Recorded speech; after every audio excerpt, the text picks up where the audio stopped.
Welcome back to another episode. I'm Brian, the Unskilled Commander. And I'm really excited about this matchup because it's a very special episode. Just like the 80s, a very special episode. What have you got, Kemba? Give it to me. No, where'd you get this? From school? Sorry. But seriously, this is the Unskilled Commander Perfect Draw. I got to thinking over time, is like, what would happen if you got your absolute perfect hand, opening hand, and perfect draws from playing a game? How good could your deck be? Now, obviously, some decks, if they have infinite combos, that's too easy. I could try this with Tox Roll, which still wouldn't be that great actually. But if I could, speed it up, or like my mill deck, all you need is Brewvac and Maddening Cacophony and enough mana with the ramp in Thran Dynamo and some stuff to play it on turn 2 you could kill everybody. You could mill them all out. So that's not quite what I'm going for, because that's just or Dina, where it's the get Dina out and then Sanguine Bond, and anything that gets life, boom, you're done. It's that's a little too easy, because you just put those in your opening hand and and some land. But for everybody else, I was curious. Now, they don't all, obviously my decks can't all go up against each other fairly like that. So these 4 decks, Kemba, Alela, Samurai, and Rograk and Keleth, are the closest compatibilities in terms of basically just commander damage or speed. So I thought, let's trick them out with their absolute perfect hands and stacked decks. Now, I didn't take 12 hours and hyperanalyze these, so they could be off a little bit, but for the most part, each of these hands you see are what I believe is the optimal opening hand for these decks, and the first 10 cards are stacked in order to accelerate that. Now I'm leaning toward Kemba going to be the winner, because if my calculations are correct, I can get her with lethal infect damage on turn 4. And unblockable infect, by the way. So, well, she's going to win. What's the point of playing? Well, these opening hands and stacked decks do not have answers, because that would kind of take away, because, how are you going to do that? How are you going to know what someone else has? There's no way to put the right destruction spell or bounce spell or board wipe or whatever. So these are just purely built off of themselves. What is their fastest engine for themselves? But while playing, you still have to play as if it's a game. So the second Kemba gets unblockable infect on her, she's going to become the target for the other 3. So there's theoretically, she might be able to kill 2 players, but right when she's about to kill the last one, because she's already taken so much damage, they're able to get the kill in on her, and then they win. Or also there's the factor of who goes first might have a big impact on who's going to win. I'm not sure if I'm going to do 3 matches out of this set like this, just because I honestly didn't write down these orders for it's pretty much, I know what it was, and plus it'll be in the graveyard.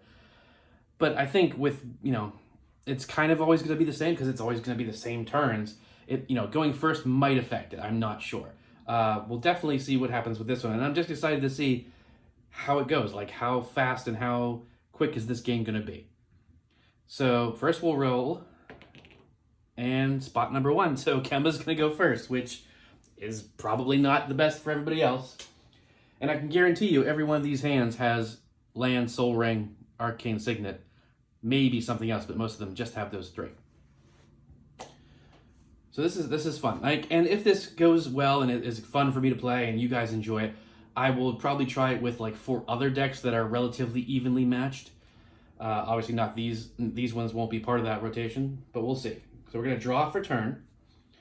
I'm going to play a Plains, tap it into Soul Ring, tap that into Arcane Signet, then tap for white to play Sigardazade. Now, like I said, how freaking great is that turn 1 in terms of ramp, in terms of the perfect getting stuff on the field? It's going to be interesting. So we're going to go ahead and, well, first I'll explain. Sigardazade, key for any kind of enchantment or equipment deck, and enchantments. You may cast aura and enchantment spells as though they had flash, and whenever an equipment enters the battlefield under your control, you may attach it to target creature you control, which means you don't have to pay the equipment cost. You just pay the casting cost, and it goes right on to an existing creature. Okay, so we're going to pass turn. Draw for turn. Going to play a Plains over here. I'm going to tap it for a Soul Ring, tap it for an Arcane Signet. Unfortunately, there's nothing else I can do stuff, but the whole point is, I have a bunch of 0 and 1 drop artifacts, but why would I waste that when that's her whole thing? So there's nothing else we can do here. We're going to pass. Draw. Play a Command Tower, tap it for Soul Ring, tap it for Arcane Signet, and once again, unfortunately, there are no 1-drop. There's 1-drops in the deck, but those are buff spells. There's no real 1-drop creatures that I could see. So we're going to pass. Play another Command Tower, like how the symmetry going on here, huh? Soul Ring into Arcane Signet. Again, buff spells, but nothing that can stay, like no new permanents that are 1-drops. So we're going to pass. Now, clearly, Kemba is already ahead because of Sigarda's aid and just the fact that she was able to play an additional spell. So we are going to draw for turn. I'm going to play another Plains. Now, I have to remember the order that I wanted to do everything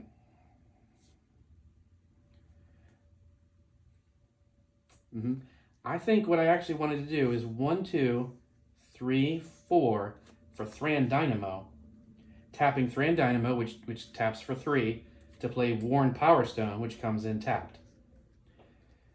Now, you may be like, well, why didn't you put Kemba out? Because I thought, put Kemba out first so that when you play equipments, they go right on. Yes, but I have 2 very important equipments in my hand, and I have some more stacked up on the top of the deck, so I want to get to the part where I'm drawing them. And then, with this much mana, I can play Kemba and play pretty much, I can definitely play the 2 that are in my hand, and possibly the next one, I believe, is what I was planning. So then she can immediately get 3 different equipments on her on turn 3. Now, I didn't use one of the equipments that gives her haste. Now, that could be, why wouldn't you do that, Brian? And you're very, very right. It's a valid and probably the best high-end, high optimal configuration. But again, with her, and because of what I have in the hand and what I was going for, I want to get her damage as high as possible with the Infect, with Unblockable, as quickly as possible. And so, obviously, haste is important because then she could swing, but she wouldn't have the other ones on her yet. So it's I don't know. Nah, that's actually not true. But the point is, I think we're going to be okay with that for her. We'll see what happens game-wise. I'm going to pass, untap, upkeep, draw for turn. Now I will play an island for turn over here. Now I believe over here I will do tapping a white, a blue, a black, and Soul Ring with 1 floating to play Alela. I will then play Mox Opal for 0, making a fairy. I will play Ornithopter, making a fairy.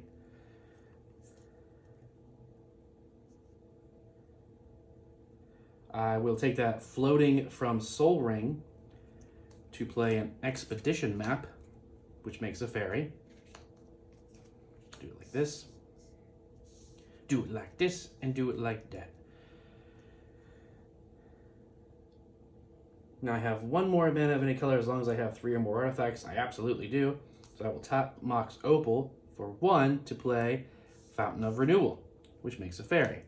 Right? So I played 1, 2, 3, 4 artifacts, made 4 fairies, and got a little bit of mana ramp. Technically, sort of. That I can crack that at some point if I really want to get some more lands in. But we are almost to the point where we're just drawing. And so hopefully we're at, now again, also to this point, I didn't stack anybody with massive card draw either. So at this point, for once he gets there, for this hand specifically, I'm going to be top decking, which then slows the game down a little bit because now it's, yeah, play, draw a really important card, play it, but it's just one, as opposed to these first two turns, which are bunch of cards, done. Now, none of them have haste. At the beginning of my upkeep, you know what? I have an upkeep trigger, so I'm going to go ahead and put this on here so I don't forget that I would gain a life. And I can play 3 to sacrifice this to draw a card, which could help a little bit. So we'll pass turn. So now, as you can see, because of the way I did play that, Kemba is going to be at a disadvantage because she won't have the haste. Meanwhile, Alela and all of her buffed up fairies are ready to go. However, because it's going to take time before, well, I guess by the time it does get around, Kemba will be on there with Infect. So she probably will still be the target. We're going to draw for turn. We're going to play a mountain. And then again, we want I think we want to ramp. So 1, 2, 3 for Thran Dynamo. Well, 1, 2, 3, 4 for Thran Dynamo into Worn Power Stone again on this side, which comes in tapped. And then I do not have a 1-drop at this moment. But there's reasons because why I want to get this stuff going. So the first 2 to 3 turns, while a lot's going on every board state, it's still slow because turn 4 and up is when things are going to start to go real fast. I hope. We'll see. So we're untapping, upkeep, draw. Oh, I almost forgot. Misplay. Huge misplay. I forgot to have Rograk out on the first turn. So now he is not ready to attack right now. I'm going to play a mountain for turn, which is unfortunate because this does then screw up slightly. Command Tower for white plus 1 of the soul rings for Kelith, and then a mountain and the other soul ring for Kedis Emberclaw Familiar. So, of course, I could have started swinging right now on turn 2 for Rograk and Kelith, but because I'm stupid and I missed it, which is upsetting. But Kedis now says that whenever a commander I control deals combat damage to an opponent, it deals that much to anybody else. So as long as they can get through, they're going to be hitting everybody at the same time. And I can tell you, Kedis is going to be coming up over here as well.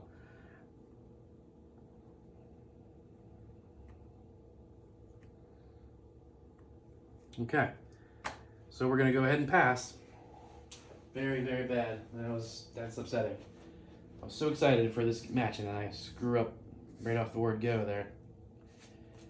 Going to draw for turn. I am now going to tap 2 and tap Soul Ring with 1 floating to play Kemba. I will use the 1 floating to play Commander's Plea. It immediately equips onto Kemba thanks to Sigarda's aid. And it's a creature gets +3/+3 and has protection from each color that's not in the commander's identity color, which is everything besides white. Now that's not the unblockable because they have white, and they have white, and they have white. So that doesn't help in this particular matchup. So that was 1, 2, and then we used that. Now we're going to tap 1, 2 to play and equip Trailblazer Boots. That is what gives her unblockable. The equipped creature has non-basic land walk. Non-basic land, non-basic land. They do have basics so far. So that could be an issue, especially since they're flying and no one else has flying. I will then tap 1, 2, 3, and 4 for Grafted Exoskeleton. The equipped creature gets +2/+2 and has Infect. So now, currently, Kemba is a 1, 2, 3, 4, 5, 6, 7 with Infect. You only need 10 Infect damage to die. One more equipment that's coming up goes on. Next turn, like I said, turn 4, she's able to start killing people with 1 shot. And since there is no answers in any of these lineups, these decks are going to have to get aggressive and come after Kemba if they want to survive that poison. So there's nothing else here. We're going to pass turn. I do have an upkeep trigger. I'm going to gain a life. Thanks to Fountain of Renewal, we will untap Oops, that's not down there. Then I will draw for turn. I will tap 1, 2, 3, 4 to play Thran Dynamo. Makes a fairy. I will then tap it to play Traveler's Amulet. That makes another fairy. That leaves me with 2 mana from that, and I can pay that 2 in there to sacrifice Fountain of Renewal. Forget about the life gain. We're going to draw a card. I have 1 more mana left. I'm going to tap that mana for Pacification Array. That makes a fairy.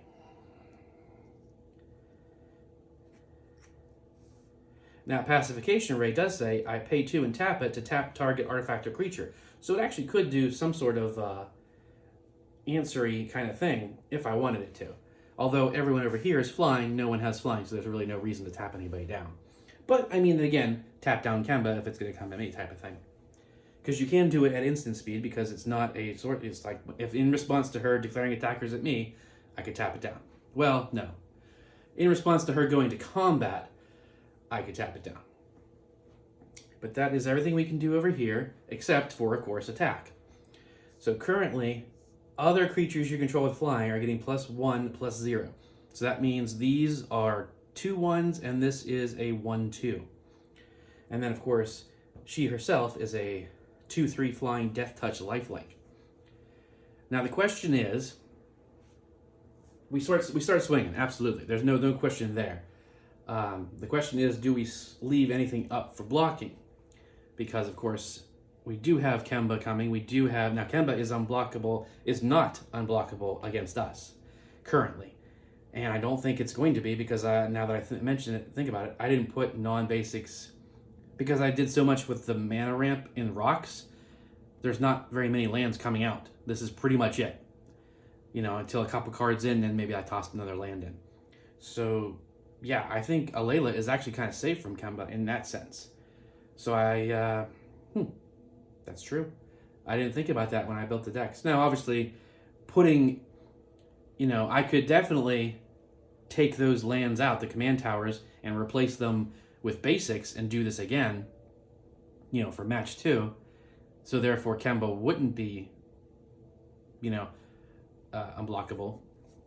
Because it's one of those things where, how do you gauge this? Do you take it as that everyone built, you got 4 friends, 3 friends, and you're like, okay, everybody build stack your deck perfectly. So, you're going to assume that they're going to, and if they know your deck a little bit, wow, Kemba's got that Trailblazer Boots. That's a great card. I'm not going to stack my non-basics up. And then, so for Kemba, does she not put that in one of her top cards? Maybe I give her flying instead. Take out the Trailblazer Boots and give her an equipment that gives flying. That could be a thing. If I want to try, match 2. So switch around so that no one has basics, but she's got flying. But then, to that extent, by matching them up in that way, it's almost cheating because that's not the point. The point was to max them out for their perfect setup, and Trailblazer Boots is part of Kemba's perfect setup. So that would be in there. I wouldn't know that they're going to have non-basic, So I think we kind of just leave it the way it is. And we realize that, Alela's going to be a problem for Kemba. I say that because of Infect, everyone sees it. It's a big problem because 40 life, commander damage is easier than 40 life, but everyone can assume she's going to get lethal on next turn. She's already at, like I said, 1, 2, 5, 6, 7. She's already at 7. All I need is a 3/3 equipment, which I believe is the next card. Better be the next card. She's now lethal. So we're going to send all of these at Kemba. We'll leave Ornithopter open to block as a chump blocker. So 1, 2, 3, 4, 5, 6, 7, 8, 9, 10. 10 damage. Down to 30. 2 of it is Commander from Alela. And Alela's going to gain 2 life off of herself. Now there's no other static effects, which there are some coming to help beef up the characters. So I believe that's all we can do here. We're going to go ahead and pass turn. Now let's see if Samurai can come back. Well, can just make a showing, basically. Now I got to play this mountain for turn, and now I have to try and remember exactly how I wanted to do this.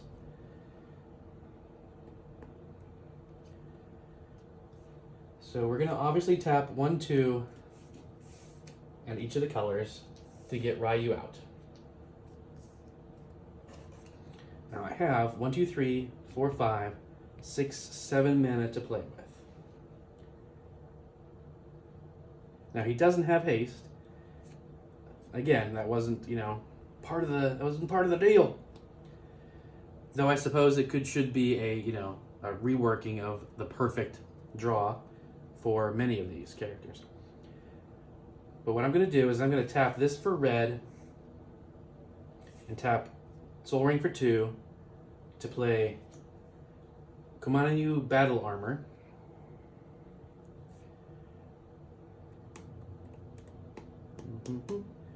Let's see, 1, 2, 3, 4, 2, and 2. Yeah, okay. All right.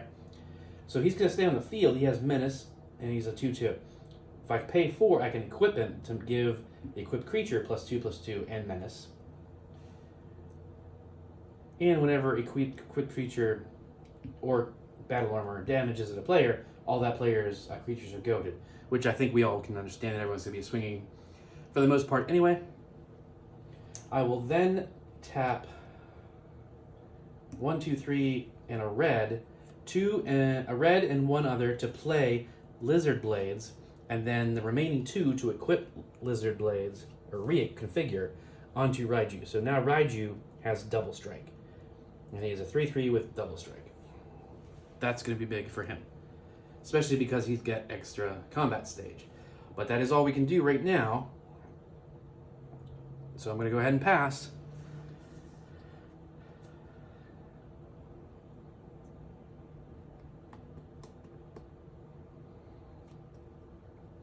I'm going to play a mountain, or a plains for turn rather. And then I'm going to move to combat.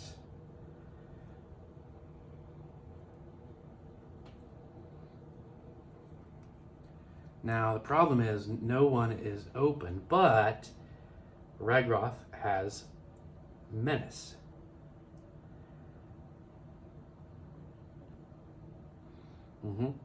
So I can swing at Kemba with Rograk and swing Kelith at Alela. So on the attack trigger, they each get +1/+1. So Kelith is a 2/2 and Rograk is a 1/1, or 1/2, swinging. Now we declare blockers. Kemba can't block. Does Alela want to block there? I don't think she does, because she wants to save that for Kemba because she can block. Although, that's true, I'm not sure if Colorless can block, because she's got protection from all colors that aren't in her color identity. But Colorless is colorless, so I think that can still be blocked. All right. In response to no blockers being declared, I'm going to tap a white to play Moment of Triumph. Target creature gets +2/+2 until end of turn. You gain 2 life. So we'll take care of that first. To 42. Then I'm going to tap this for red to play Infuriate. Target creature gets +3/+2 until end of turn. Then I'm going to tap this for red to play Samut's Spirit. Target creature gets +2/+1 and gains haste until end of turn. Scry 1, well, we know, because it's stacked, so that's kind of unnecessary. So this is going to be 2 gets through here down to 41. 2 of it is Kelith commander damage. Here is the real one. So 1, 2, 3, 4, 5, 6, 7, 8. 8 Rograk commander damage comes through.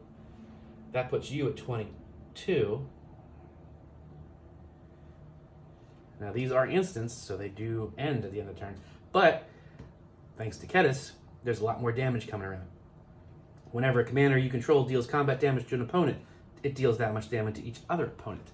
So you're going to take 2 off of, because of Kelith. You're going to take 2 because of Kelith. And then these 2 are both going to take 8 damage off of Rograk. So that's down to 30. And this is down 33.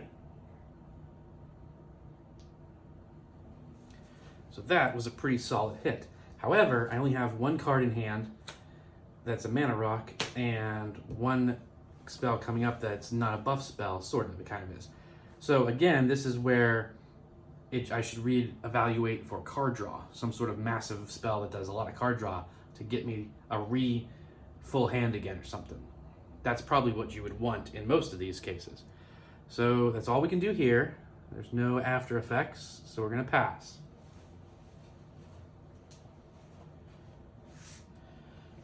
Untap, upkeep, draw.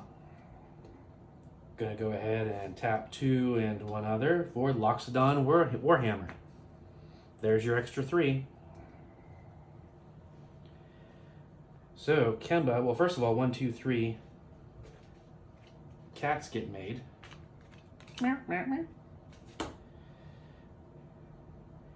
So that does help in a blocking sense as well. But Kemba is now a 1, 2, 3, 4, 5, 6, 7, 8, 9, 10 with Infect and Trample and Lifelink. So the Trample now affects Alela. So we're going to move to combat. You just did quite a bit of damage to me. And you're hurting the table. So we're going to go ahead and get rid of you first. Boom. Move to attack. You're dead. 10 Infect. Boom. There we go. Rograk is the first casualty of Perfect Draw. And that stands to reason, because Rograk and to a lesser extent Samurai are built around buff spell commander damage, not equipment commander damage.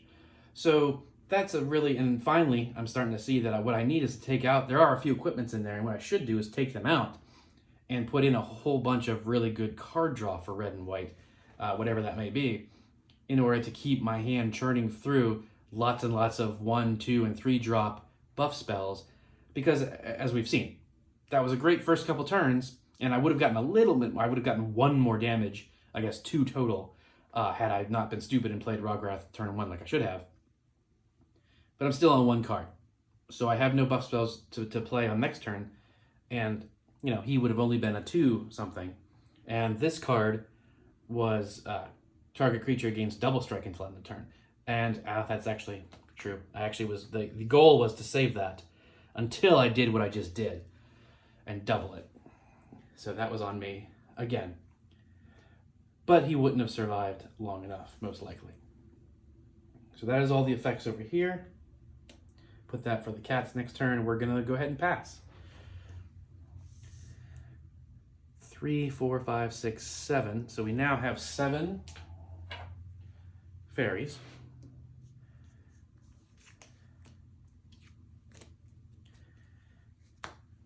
We're going to untap,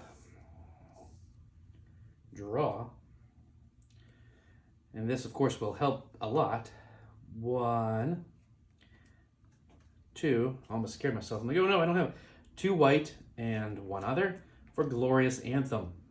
Creatures I control get +1/+1.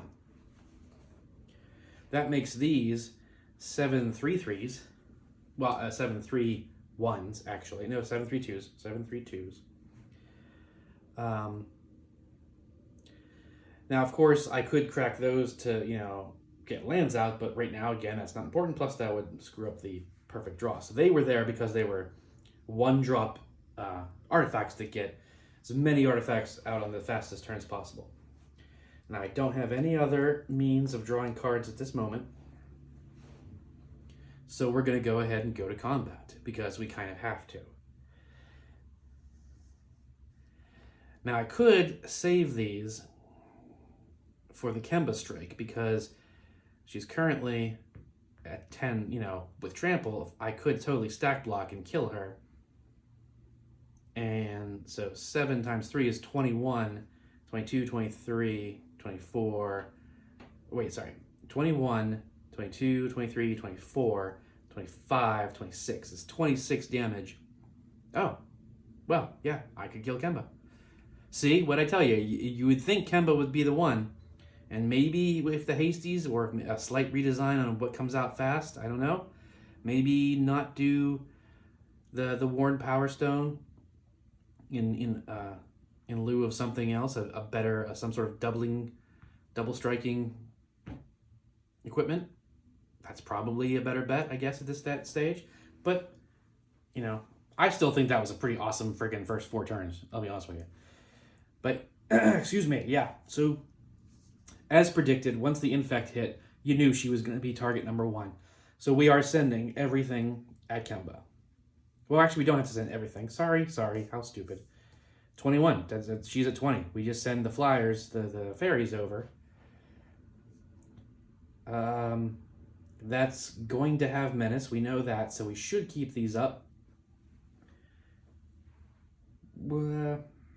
Yeah. No, I don't think so. I think at this stage you're going to go for broke, because it's happening fast. It's coming fast. So it's 21 damage on 21 Kemba life. Boom, boom, she's dead.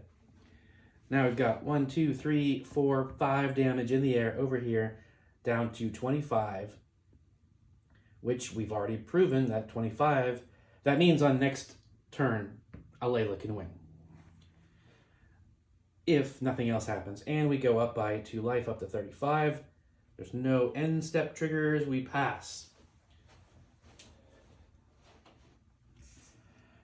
Okay, unfortunately, it doesn't look like Samurais is going to be able to make a decent showing. We're going to go 1, 2, 3, 3, and then 2, so 4, 5 total, for gratuitous violence. If a creature I control would deal damage to a creature or player, it deals double that damage to creature or player instead. I have 1, 2, 3, 4, 5, and 1 mana of color to do stuff with.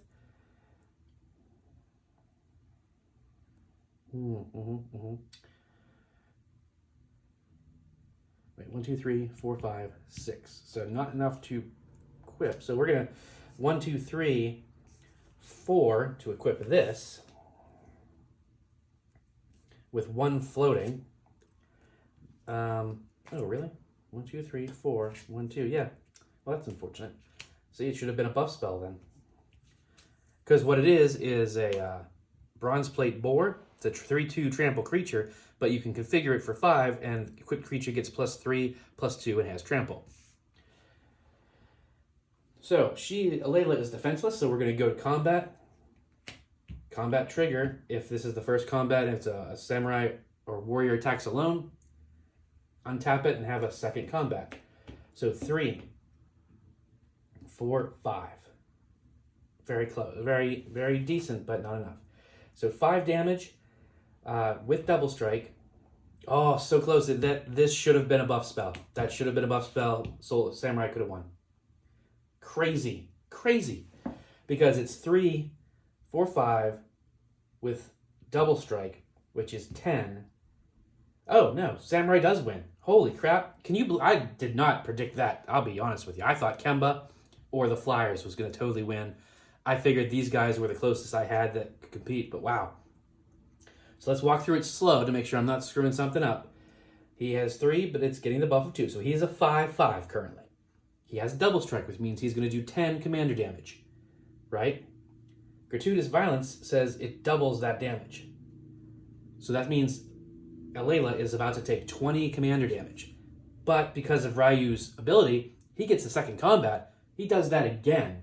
So that means she takes 40 commander damage total. 21 damage is lethal commander damage. Oh my gosh. Boom, smash. the winner of the Unskilled Commander Perfect Draw, Samurai. I can't believe it. That is actually surprising to me. I know you're thinking, Brian, you stacked the decks, dummy. Yeah, I know, but as I said, I didn't expect it to go that way. Very, very interesting. So I'm glad to see that that was the right place for him.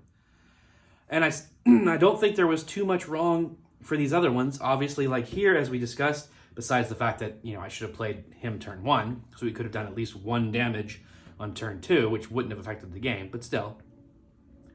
This needs a lot of card draw. It's taken me this long to really see it, but I'm pleased that the perfect draw is something that showed it to me.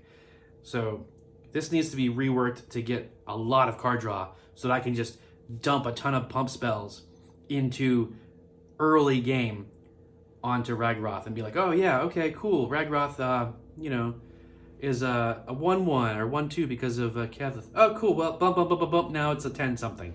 You take 10 commander damage. And then we need something to get all that stuff back out of the graveyard so that you can continue to do it. But then again, the idea is if you do that fast enough, you can take out at least one player, and the turns necessary to do that will still be buffing him slightly so that when all that stuff goes away, he's still now a 3 something or a 4 something. And then you get, some sort of gratuitous violence out and Kenneth, so now it's like 5, 6, 7 commander damage that's getting spread across, like everyone's taking it and it's getting doubled or whatever. So that still can work. And I don't want to just fall into the whole, copycat thing where it's like, oh, I'm going to make it an equipment deck like Kemba or like my friends Rograk and Kelleth. So cool. Alela, I think she did fantastic. 21 damage on, flying on turn, what was that, 5? Turn 4, 5? Fantastic. That's what she's supposed to do. She's supposed to make a ton of fairies, buff them, and then send them over everyone's defenses and smash. And then, of course, Kemba. Clearly, we do need to get some of the haste in there, but there needs to be a reconfiguration of all of that so that we can get it. She still needs to be lethal infect damage for that to be a perfect draw. So we still have to find a way to get her to 10, but also have haste so that she can do it faster.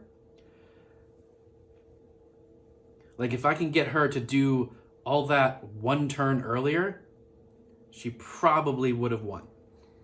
Because if you could haste her, although again the haste is just commander damage, it's not if you can speed up getting her 10 infect, just a turn faster, basically is what I'm saying, then she would have killed this and then on a turn early, and then would have killed probably Ryu, and then could have possibly dealt with Alela. Because she would have also had a bunch of cats swinging in too. Very, very cool. Well, I hope you guys enjoyed this video, this weird take on Commander. I've been jonesing to do this for like months since I thought of it. And I really liked it. I thought it was fun. It's a really good experiment. And like I said, I might try this one more time with 4 different decks that, again, are equally matched up. I'm not sure which ones of those would be. I definitely kind of want to try Slivers, but again, Slivers is a 5-color deck, so it's still going to be kind of slow. I would have to, obviously some of the cards would have to be like Chromatic Lantern to get the mana fixing out faster or whatever. And then the struggle becomes, well, what is comparable to Slivers? Maybe crazy good version of Squirrels or something. I don't know. It's something to consider. Let me know what you think out of my decks would be a good 4-way matchup for a perfect draw. I hope you had fun. Hope you got some ideas for decks, and I will see you next time.